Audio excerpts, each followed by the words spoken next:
ويما وقت بس ذكريات شو تقول له بعد؟ شو تقول له لو تقول له يما مراني وقت العصر من امه يما صحبانك جاني يما وقت العصر يما راني حباني وياهم تمام يما صحبانك يما جاني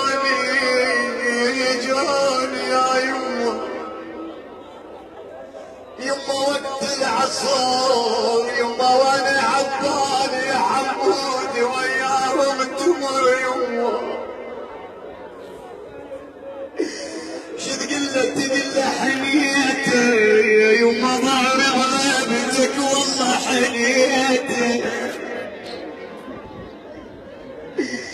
تقول اريد ابكي واهل عليه دمع هذا الولد يا الشمع يما حضار